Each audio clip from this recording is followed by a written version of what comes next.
Tupo hapa kama alivyosema Hassan kwa ajili ya jambo moja tu kubwa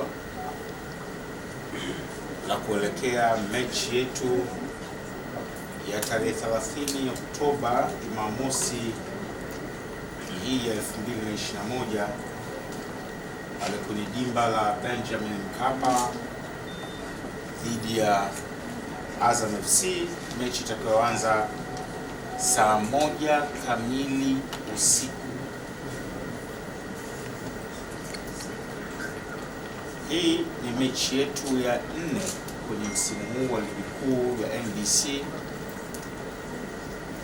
tukiwa tumetoka kucheza mechi 3 za ligi ambazo ni asilimia 10 tu ya michezo yote ambayo tunatarajia kucheza kwenye msimu huu. Mechi ziko 30, kwa hiyo tumecheza mechi 3 ambazo ni asilimia 10. Tunashukuru tuna clean sheet safi kabisa na tuna points 9 safi kabisa, lakini tunakwenda kukutana na wanaume wenzetu. Azam FC ni timu imara, ni timu nzuri, ubora wao huwezi kuuhoji. Hii ni mechi ya kiume hasa. Always Young Africans na Azam wakikutana na kuwa mechi ya kiume kwelikweli. Bila shaka yoyote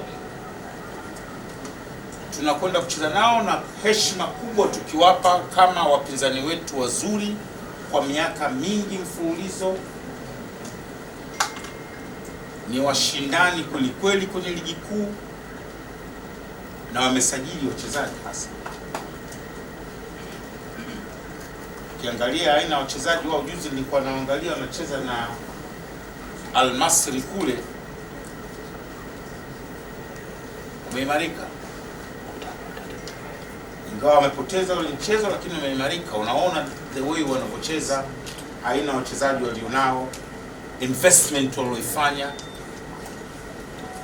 Kwa twende kucheza mechi ya kitoto, tunakwenda kucheza mechi na wanaume wenzetu, lakini sisi tunayo dhamira yetu msimu huu ya kushinda taji la ubingwa wa ligi kuu. Tunataka kushinda ubingwa wetu, tunataka kuchukua taji la 28, na ili ushinde ubingwa lazima ushinde mechi ngumu kama tunakwenda kucheza Jumamosi.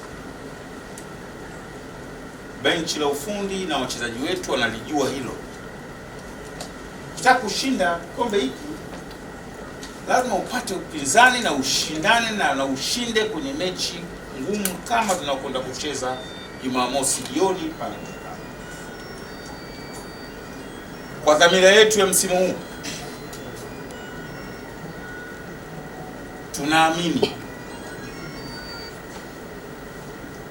pamoja na ubora wa kikosi cha Azam ambao nimeusema hapa na ambao hatuna shaka nao, tunaamini mchezo huu utakuwa upande wetu, na kwa kuwa sisi ni wenyeji na kwa ubora wa kikosi chetu, insha Allah tutapata points 3 kwa mipango, maandalizi na kwa haja ya Mwenyezi Mungu mwenyewe vile atakavyopanga. Mpira hauwezi kwenda uwanjani ukiwa unasema mimi na kwenda kushinda mechi 100%. Anayesema hivyo ni mtu ambaye hajui chochote kwenye mpira, yaani ni mbumbumbu wa football. Tunajua tuna kikosi kizuri kweli, ukiangalia mchezaji mmoja mmoja sisi tumekamilika hasa, lakini bado hakuna garantia kwamba lazima upate points 3. Mpira huo haupo. Tunayo dhamira ya kushinda, tumejipanga, na mchezaji wetu uzuri wake Mungu amejalia, majeruhi yale baki ni mmoja tu so far, Ambundo. Mustafa kisharejea Mapinduzi Balama kisharejea, wameungana, kikosi chote kipo hapa,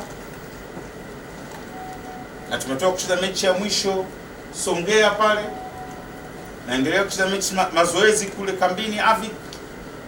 Lazima upate mechi fitness. Wakati mwingine kujipa hii muda, unasema unatoka kucheza mechi, ukae muda mrefu, unapoteza focus, unakosa match fitness, unakuja unachukua 2, 3, 4, 5 kwa humo. Kwa sisi tumejipanga na tunaamini kama nilivyosema, points 3 insha Allah zitakwenda Jangwani.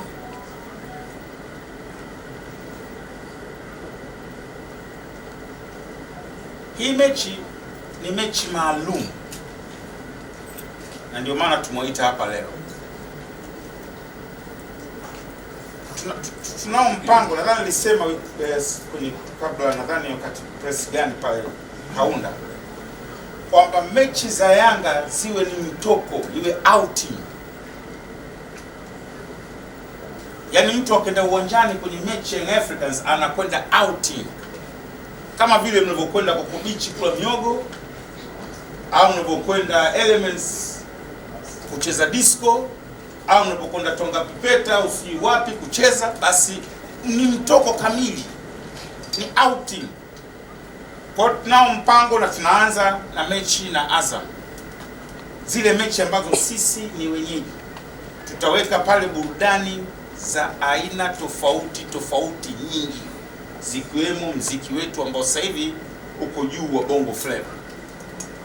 Kesho na kesho kutwa tutakuwa tuna update wasanii ambao watatumbuiza. Ni kama vile unavyoona siku wiki ya Mwananchi. Yaani mechi, unajua mpirani kule wenzetu Europe au nchi zilizoendelea haishii kwenye mpira tu dakika 90. Kunakuwa na entertainments nyingi zinazokufanya mtu uone raha kwenda uwanjani. Hivi ndivyo Yanga ambavyo nataka kutambulisha mambo yake msimu. Huwezi kwenda uwanjani pale watu wamenuna, wanasubiri dakika 90, na bahati mbaya mshanuna, mnaingia mnapigwa 3 labda, mfano. Unaumia zaidi, lakini angalau kwa burudani basi utaumia hili, lakini hili litakufariji. Ndivyo wenzetu wanavyofanya, na sisi tutaanza Jumamosi, na kama nakuambia tuta update wasanii ambao watatupa burudani. Viingilio vya mechi hiyo 5,000 mzunguko, VIP B 10,000, 15,000 VIP A. Na tiketi zitaanza kuuzwa mapema. Safari hii tutaweka road show, tutakwenda kufanya promotion kwenye ni mechi kubwa hii. Hii ndio dabi ya Dar es Salaam.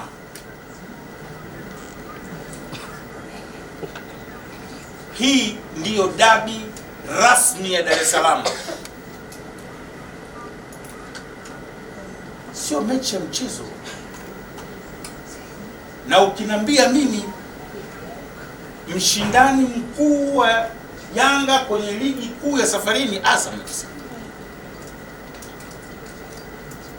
kwa ubora wa kikosi chao na naangalia isiokota, na mimi mpira najua nimefanya kazi miaka mingi. Baya na zuri naliona, ile pale zuri, ile pale baya, najua nimeuishi mpira. Kwa mimi ukinambia competent halisi wa Dar es Salaam Africans kwenye ligi ya safari ni Azam. Kwa hiyo ni mechi ya kiume hasa.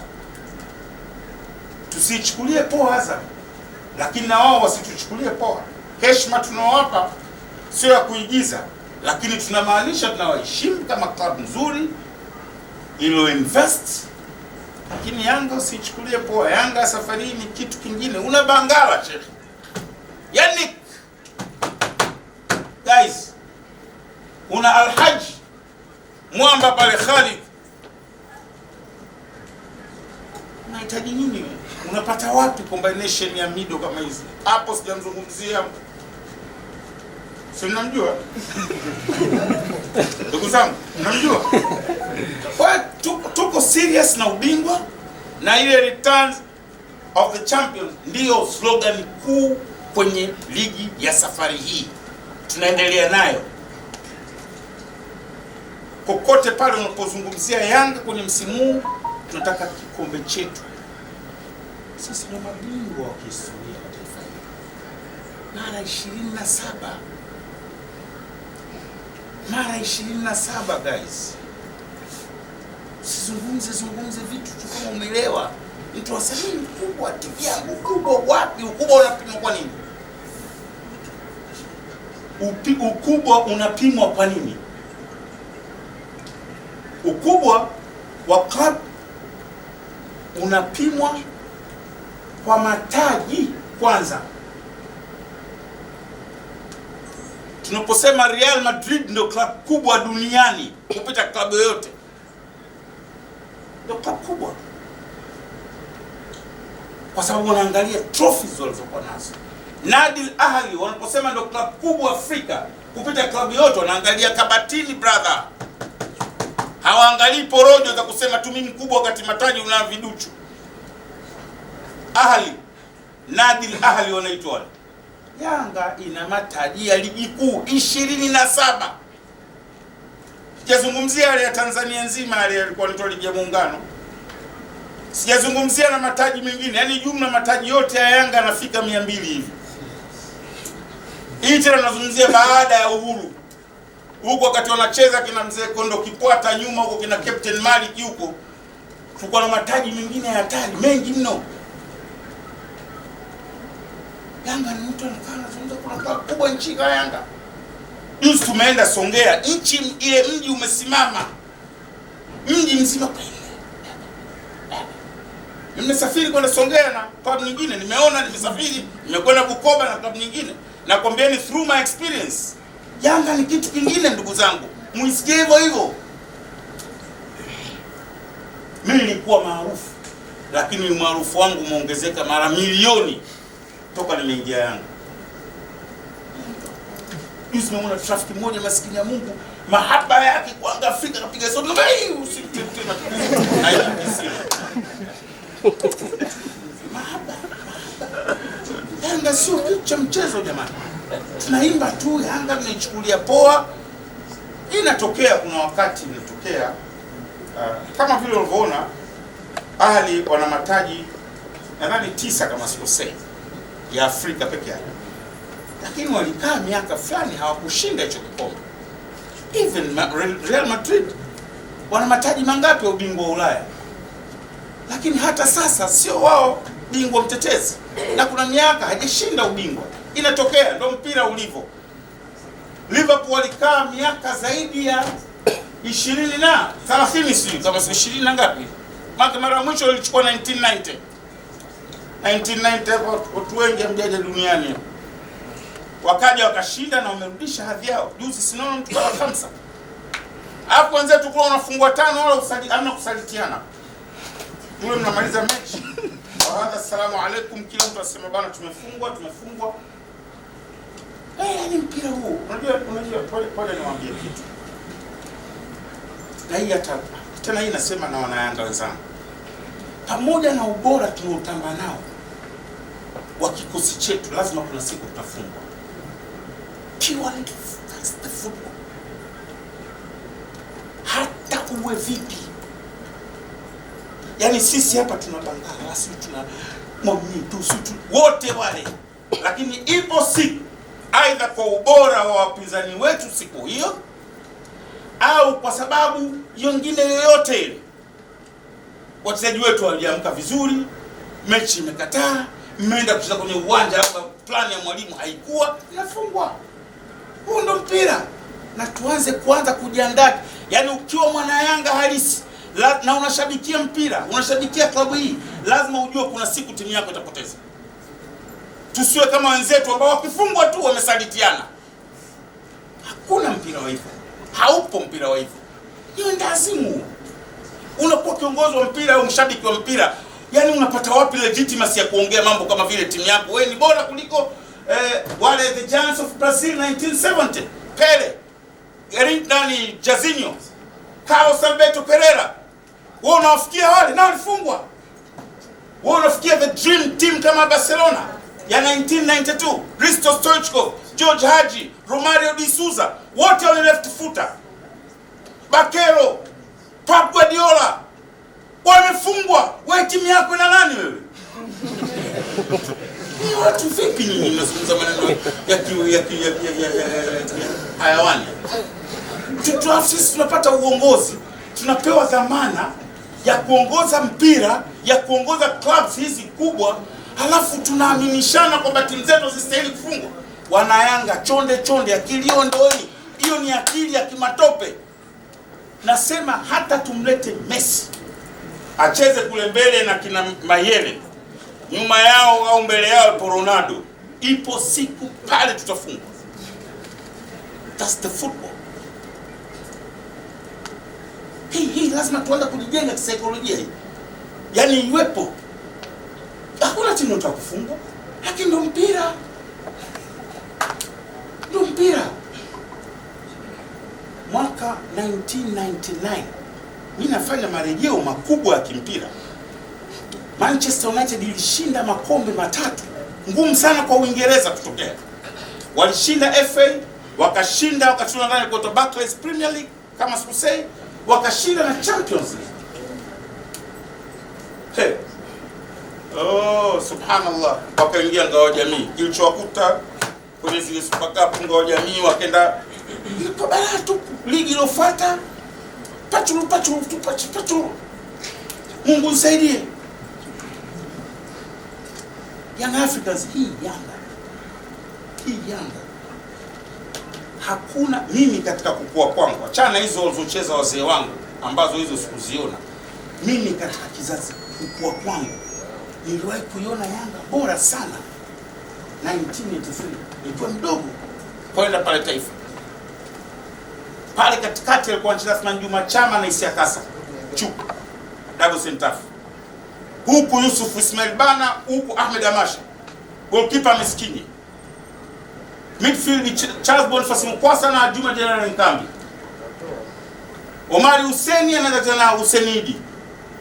Pale Kisabedi Msiba na Juma Makumbi Juma. Utoki.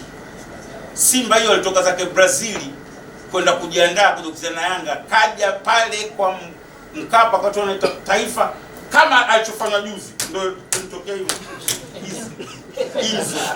Hizo Yanga ile ilikuwa atoki mtu. Mechi ya mwisho tumechukua ubingwa wa Muungano, tumefunga Small Simba goli 4-1. Mkwasa mwaka ule ndio mchezaji bora wa msimu. Mechi ile alifunga hat-trick 4-1. Hat-trick master kafunga. Charles Boniface Mkwasa. Pale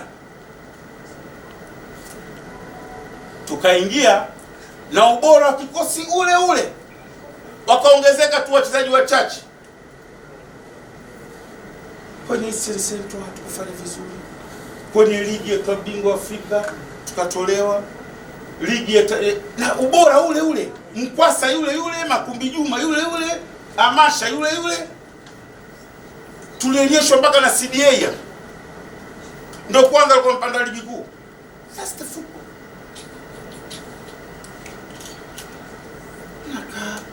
Unaamini wewe huna Messi, huna Ronaldo, timu yako isifungwe kwa nini? Una nani? Ndaba. Tuni serious. Tunapeleka Ronaldo, mimi naogopa kizazi hiki kitaaminishwa ujinga hiki. Chao watoto wanaokuwa taamini kumbe ukiwa timu fulani, ukiwa Yanga utakiwa ufungwe. Hapana. Mimi kusema kweli